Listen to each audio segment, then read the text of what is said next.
మీ శాస్త్రం తప్ప నేను నిరూపిస్తాను. నా భార్యను కాపాడుకుంటాను.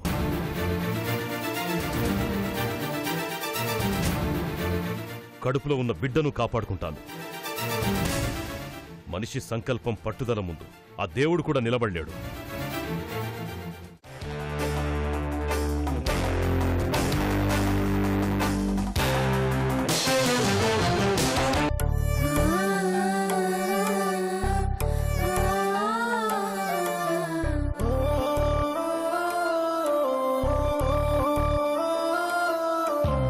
అతడే ఒక శిఖరం, మనిషి బంగారం, మమతే అతని వరం, ప్రేమకు ప్రాకారం.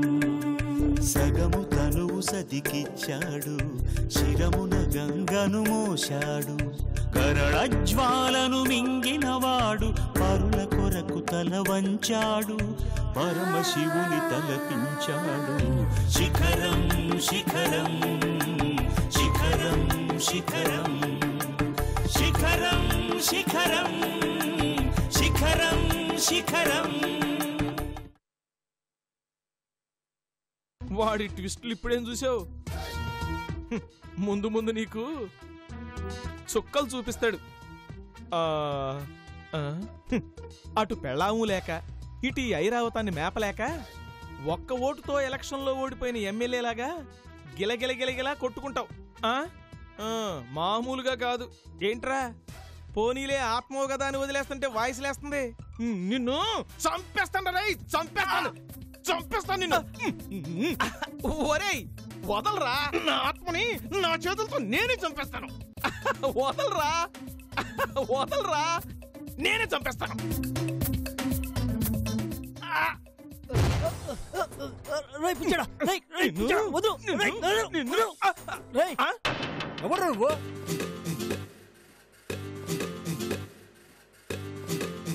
ఏంటి నువ్వు ఆత్మవి కాదా?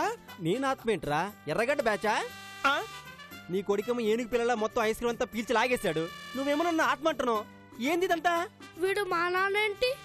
మా నాన్నకి మీసాలు తీసేస్తే మహేష్ బాబులా ఉంటాడు. అవునా?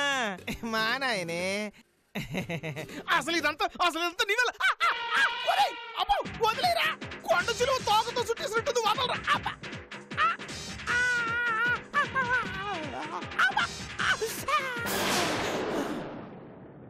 బాబు బిల్లు ఎంత అయింది నాయన? వదిలే వదిలే, నువ్వు చెప్పినంత ఎలాగూ ఇచ్చుకోలేను. వీడితో అడ్జస్ట్ అవ్వు బాబు ప్లీజ్. నువ్వు దిగరా నాయన. నాకు ఇంకో స్కిన్ కావాలి. వద్దు నాన్న, వచ్చే వచ్చే వచ్చే వచ్చే వచ్చే.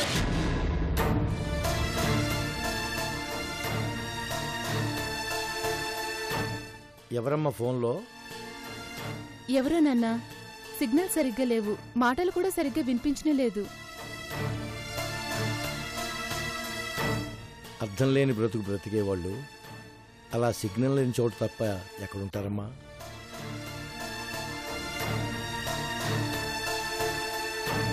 ఇంకా అర్థం కాలేదమ్మా? నీ భర్తే అయి ఉంటాడమ్మా. పెద్ద భార్య ఉండగా చిన్న భార్య ఎందుకు గుర్తొస్తుంది నాన్న? ఒరే రామయ్య, కష్టాల కోసమే మన కుటుంబం పుట్టింది. ఇదిగో పెద్ద కూతురు ఇలాగా, మధ్య కూతురు అలాగా,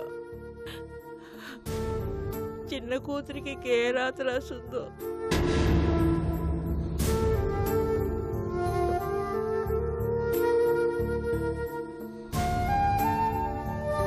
ఒరే రామయ్య, పేదోడు కష్టం తోబుటు లాంటిదిరా. ఆ కష్టం వాడితోనే అంటిపెట్టుకొని ఉంటుంది. వాడు పోయినా ఆ కష్టం వాడి బిడ్డల్నే అంటిపెట్టుకొని ఉంటుందిరా. కష్టమే అయితే తట్టుకోవచ్చమ్మా, కానీ ఇది కష్టం కాదమ్మా, కోత, గుండె కోత. ముగ్గురు పిల్లలకి జన్మనివ్వగలిగానే కాని వాళ్ళకు బతుకునివ్వలేకపోయానమ్మా.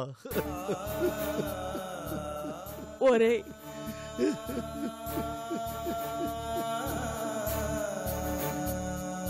నా గురించి మీరెందుకు నాన్న బాధపడతారు? నా రాత ఇలా ఉంటే మీరేం చేస్తారు నాన్న? ఆడబిడ్డని కన్నవాళ్ళకి బిడ్డతో పాటు భయము పుడుతుందమ్మా.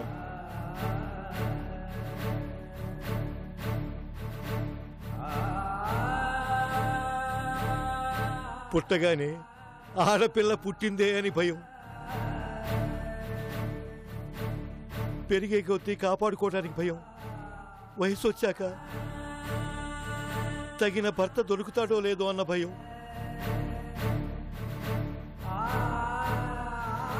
వాళ్ళకి కట్నం ఇవ్వాలన్న భయం, పెళ్లి చేశాక వాడు సరిగ్గా చూసుకుంటాడో లేదో అన్న భయం,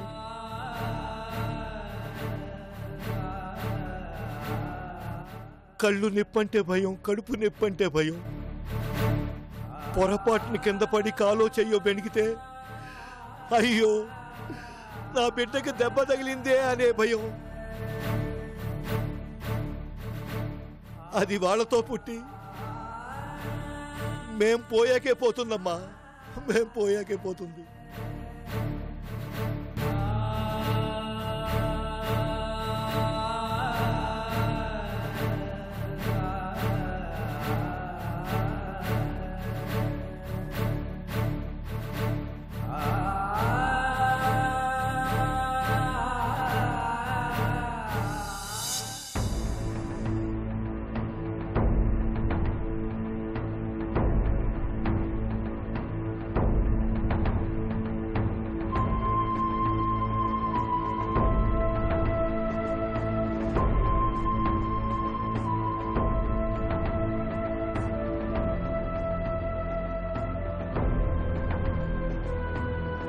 గౌతమి, వెళ్ళి నీ బట్టలు సర్దుకో.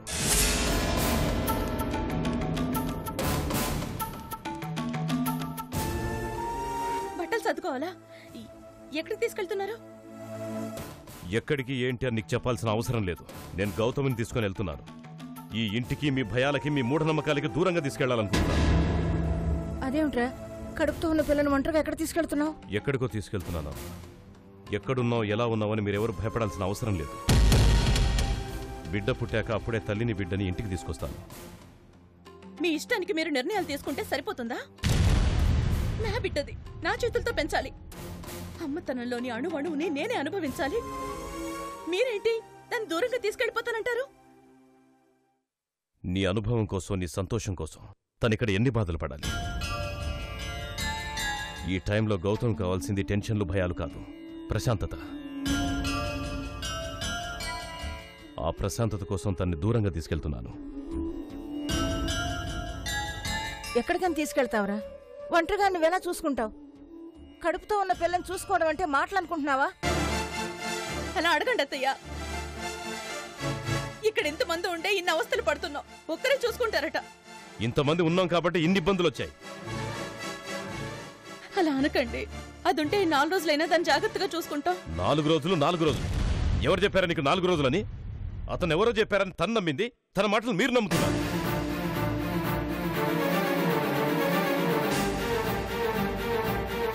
గౌతమ్కి ఏం కాదు. ఇక్కడే ఉంటే మీరు చూపించే జాలితోనే తను చచ్చిపోతుంది. మనిషికి మానసిక బలాన్ని ఇచ్చేది జాలి కాదు, ధైర్యం.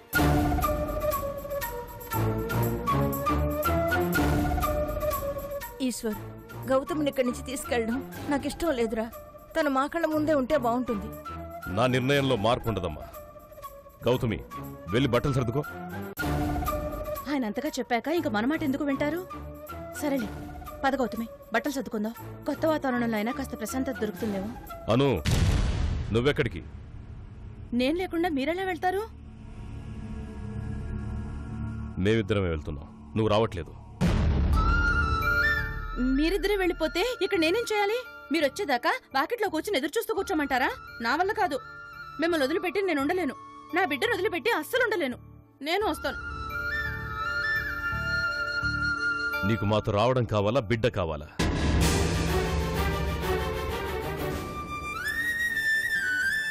తనకు ప్రసవగండం ఉంది, బతకదని చెప్పాడుగా దేవిదాసు. గౌతమ్ని ఎలా బతికించుకోవాలో నాకు తెలుసు.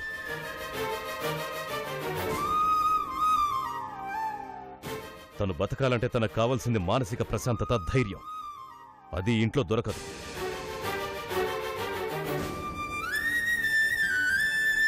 మీ చాతకాని మాటలతో, జాలితో దాన్ని ఇక్కడే చంపేస్తారు.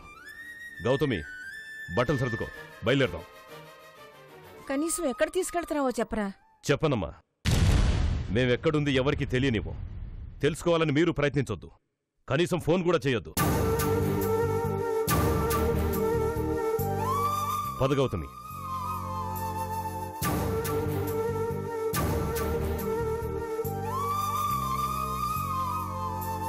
చూడండి అత్తయ్య, నా బిడ్డను నా నుంచి దూరంగా తీసుకెళ్లిపోతానంటున్నారు. నీ బిడ్డే కాదు, నా బిడ్డ కూడా నా నుంచి దూరంగా వెళ్ళిపోతున్నాడు. నేనెవరితో చెప్పుకోనమ్మా.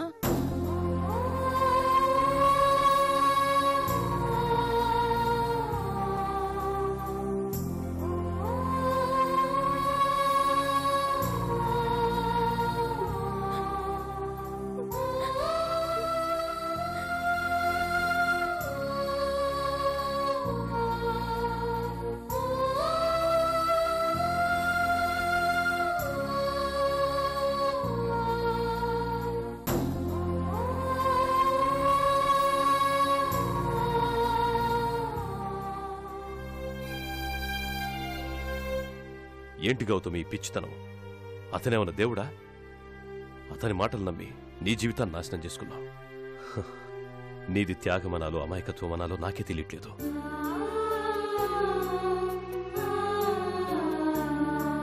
గౌతమి, నీ వయస్సెంత, నువ్వు తీసుకున్న నిర్ణయం ఏంటి? చదువు మీద నీకున్న ఇష్టం చూసి నువ్వంటే అభిమానించాను. నీ బాధ్యత తీసుకున్నాను.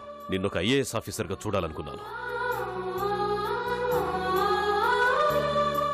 కానీ నువ్వు అతని మాటలు నమ్మి చేజేతుల నీ జీవితాన్ని నాశనం చేసుకున్నావు.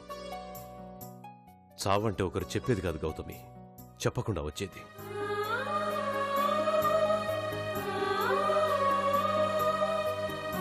అందరూ నా సహాయం తీసుకునేవాళ్లే కానీ నా సమస్యను షేర్ చేసుకునేవాళ్ళు ఎవరూ లేరు గౌతమి. ఇంత చిన్నదానివై ఉండి నా కోసం ఇంత పెద్ద బాధ్యతను తీసుకున్నావు చూడు, అది నేను డైజెస్ట్ చేసుకోలేకపోతున్నాను.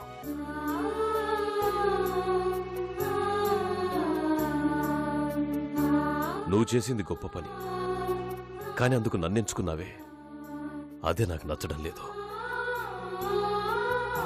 బాగా చదువుకుని నువ్వు మంచి పొజిషన్లో ఉంటే నీ వయసుకు తగ్గ వాడిని పెళ్లి చేసుకుని సుఖంగా ఉండేదానివి.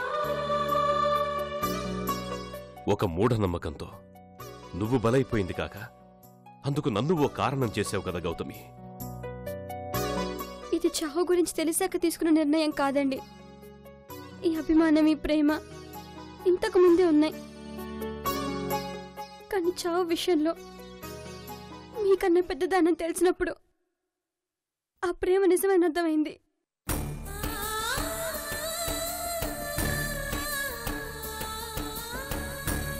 నాకు ఊహ తెలిసింది. ఈ ప్రపంచం పరిచయం అయింది మీరు పరిచయం అయ్యాకే. మొదట మిమ్మల్ని చూసినప్పుడు మీలాంటి మనిషి నా జీవితంలోకి వస్తే బాగుండనిపించింది. మెల్లమెల్లగా మీరే వస్తే బాగుండనిపించింది.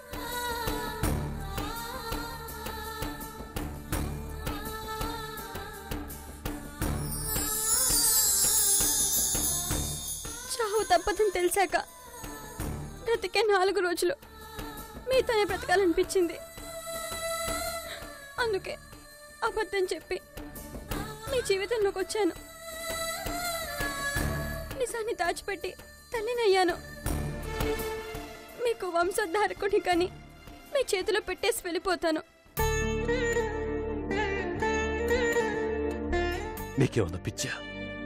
ఎక్కడికి పోయేది? నా కోసం ఇంత చేసిన నిన్ను పోగొట్టుకోవడం అంటే నేను ఓడిపోవడం. అవును గౌతమి, ఓటమి చావుతో సమానం. ఇప్పుడు చెప్తున్నాను, నిన్ను బతికించుకుంటాను, మన బిడ్డను బతికించుకుంటాను. చావు నీదాకా రావాలి అంటే ఈ ఈశ్వరచంద్ర ప్రసాద్ను దాటి రావాలి.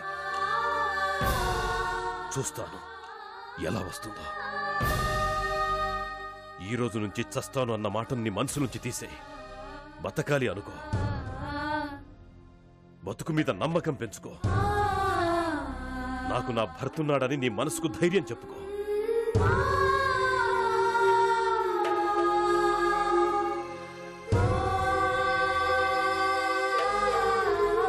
తిరిగొస్తావు. ఇదే ఇంట్లో నువ్వు ఉంటావు, అను ఉంటుంది. మన చేతిలో ఆడుకుంటూ మన బిడ్డ ఉంటుంది.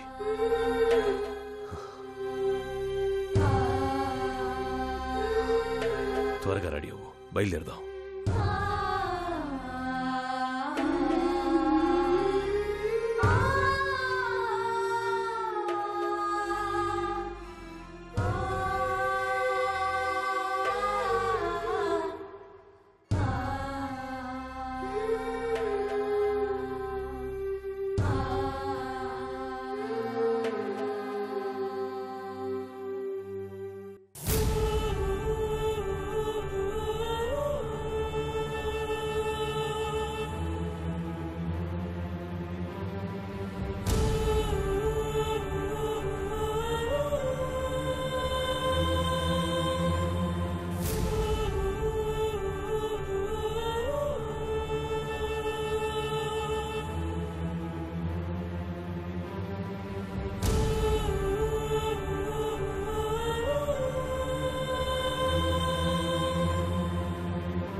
మొత్తానికి నిర్ణయించుకున్నారు. నాకు నా బిడ్డని దూరం చేయాలని నిర్ణయించుకున్నారు. ఈ కడుపున మొయ్యలేకపోయినా ఆ కడుపున మోస్తూ ఆనందపడుతున్నాను.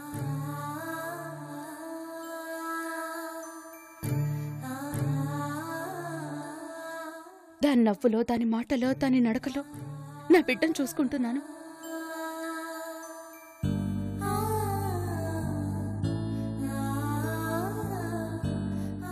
ఇక నాకు అదృష్టం లేకుండా చేస్తున్నారు. ఈశ్వర్, ఎందుకమ్మా అంత బాధపడతారు?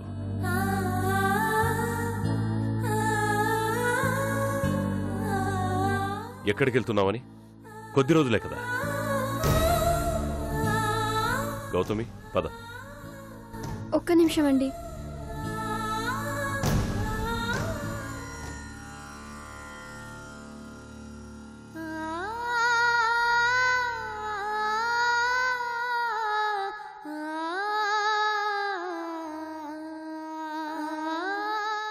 వెళ్తానక్క. వెళ్తాను ఏంటి? వెళ్ళొస్తాను అను.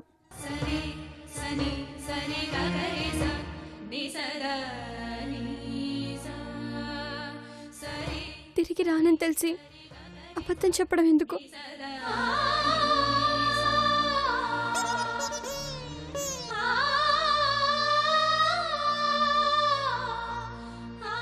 నీకిచ్చిన మాట మాత్రం తప్పనక్క. నేను రాను, కానీ నా మాట మాత్రం తిరిగి వస్తుంది.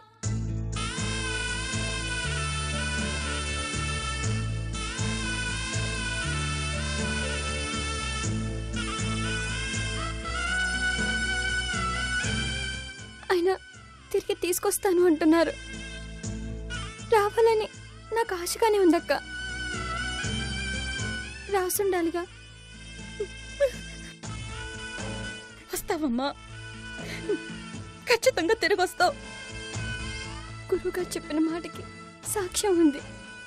మా అమ్మ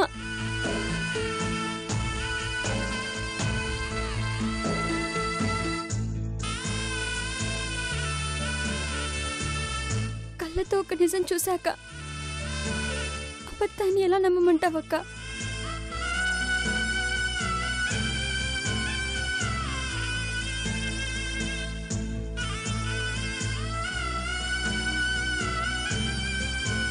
అన్నీ తెలిసే వచ్చాను. నిజం నీకు తెలిసాక వెళ్ళిపోతున్నాను.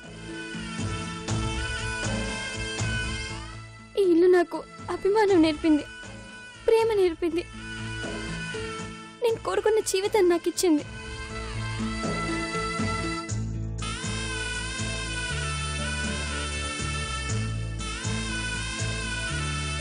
ఈ ఇల్లు వదిలి వదిలిపెట్టి వెళ్ళడం నాకు ఇష్టం లేదక్క.